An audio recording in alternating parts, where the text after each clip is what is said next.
que quand vous prenez ces manipulateurs et leurs financiers, les financiers... Qui sont les financiers? Les financiers, vous les connaissez, c'est ceux qui ont détourné les biens du peuple. Et aujourd'hui, il y a des rapports de l'ANC sur eux. Il y a des rapports de RENLAC sur eux.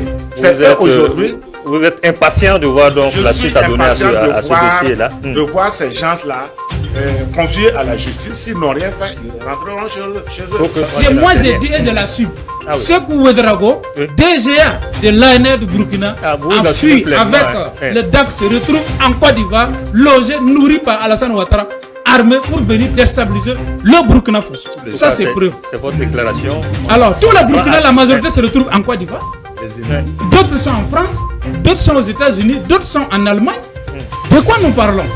Donc ça veut dire que c'est les mêmes intellectuels là qui détruisent les pays. Il faut le dire, il faut appeler chien, chat. Moi je ne porte pas gants pour bosquer, je boxe sec. Je suis comme ça. Je ne connais pas le mensonge. Toutes ces manipulations. Et le Burkina qui veut ne pas croire à ce qu'on dit, qui veut vraiment savoir qu'il y a un problème entre l'Occident et nous.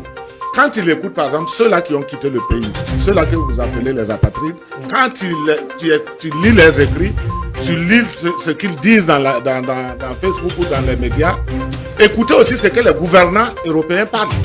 Quand vous écoutez, par exemple, les dirigeants français, vous voyez qu'ils sont... C'est des paroles en phase. Ils sont les porte-parole au fait. Donc ça veut dire qu'ils sont les porte-parole de l'ex-colon qui veut toujours, qui ne digère pas sa défaite. Donc, aujourd'hui, le Burkinabé doit comprendre qu'il vaut mieux suivre un président boring burkinabé pour garder ma terre que d'aller voir l'or du colon et perdre totalement ma patrie. Et la recolonisation, et le camarade capitaine Ibrahim Traoré l'a dit, ce que nous vivons aujourd'hui, c'est une forme de recolonisation de nos pays.